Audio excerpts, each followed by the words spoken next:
Question number 18. Transform the shape on the graph with the notation xy becomes negative y, negative x, and name the transformation. So we got to say, is it a rotation, reflection, translation, or dilation? Show your work here. All right, well, let's write down our points. 1, 2, 3, 4, 5, 1, 2. So t is at negative 5, 2, and that's going to change to, looks like the x value moves to the other side of our point and changes sign. So that changes to positive 5. The y value moves to the x position and also changes sign. That's negative 2. So our first point t is t prime is going to be at negative 2, 5. So 1, 2. Let's take a look here a second. That seems right. Negative 2, 5. Something seems wrong here. Let's see. 1, 2, 3, 4, 5, 1, 2. Negative 5, 2. X value changes sign. Y value changes sign. So that is correct. Okay. So we've got negative 2 and 1, 2, 3, 4, 5. You know what? Something does not seem right here. I'll tell you what we're going to do. I'm going to rewrite this, and I'll fix this in your printout. This should actually be negative x and negative y. Negative x and negative y. So if it's not fixed on yours right now, fix it, but I think it will be by the time you get your printout. Okay, so now all we did was we basically just changed the two signs.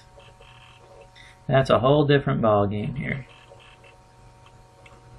Okay, so now negative 5 becomes positive 5, positive 2 becomes negative 2. 1, 2, 3, 4, 5, 1, 2. Here is our new t prime. Let's try w. W is negative 2, positive 2. So w is negative 2, positive 2. That's going to become positive 2, negative 2. Our x and y values don't move, but they both flip signs. Negative 2, sorry, positive 2, negative 2.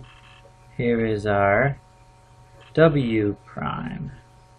And then our last value is s. 1, 2, 3, 4, 5. 1, 2, 3, 4. So s is actually at negative 5, positive 4. And that's going to change to 5, negative 4. 1, 2, 3, 4, 5. 1, 2, 3, 4. There is s prime.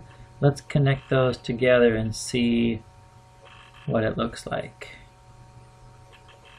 Here's our first segment, second segment, third segment. Not perfect, but looks pretty good. That is not a reflection, definitely. It appears to be a 180-degree rotation. This shape is rotating around clockwise or counterclockwise 180 degrees.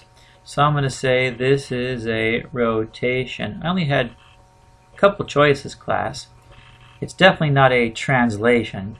And it's not a reflection, because then it would be across the x or the y axis. So it must be a rotation.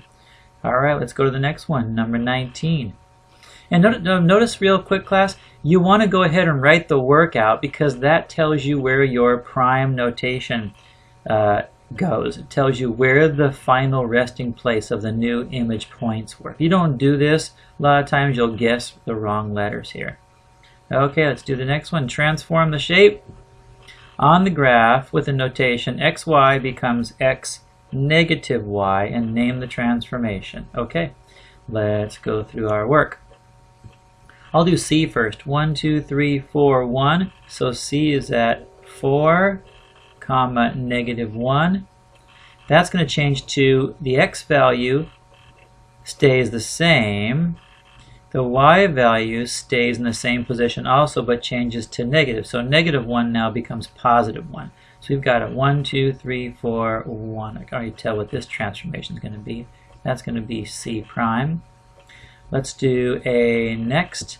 A is at 1, 2, 3, 4. 1, 2, 3, 4. So 4, positive 4, negative 4. That's going to change to 4 stays the same because the x stays the same. The y flips sign. So 1, 2, 3, 4. 1, 2, 3, 4. There is A prime. And now let's do our final one, which is B. It's at 1, 2, 1, 2, 3, 4. So positive 2, negative 4. That's going to stay. The x value doesn't change. The y value flips sign. 1, 2, 1, 2, 3, 4. There is B prime. Let's connect those together. And I can already tell, class, definitely looking like a reflection. If you want to be specific, it's a reflection on the x-axis, because the x-axis looks like it's a mirror. But for this question, all we have to do is specify it is a reflection. Okay, looks like we can squeeze another one in. Let's try this one, last one here in this video, number 20. The Empire State Building is 1,454 feet high and 187 feet wide. If you want to build a scale model that is 1 foot wide, how tall would the model be? Well, when it says scale model, class, this means similar. That means it has to be proportional in size if it's a scale model. Let's label what we know. Empire State Building is 1,454 feet high and 187 feet wide. We want our scale model to be 1 foot wide, and we don't know how high it's going to be. Well, this looks like a pretty easy proportion to set up. Let's match up our heights. So x over 1,454 is equal to, here's our widths, 1 over 187. Remember we talked about this in the beginning of the semester. Just to remind you of this. If x is on top here, okay, then the top part is all going to be our model. I'll label that as M. Our bottom will then always be our real. I'll just put our real. And then in our actual ratios, this ratio, if you look at x over 1,454, that is the height.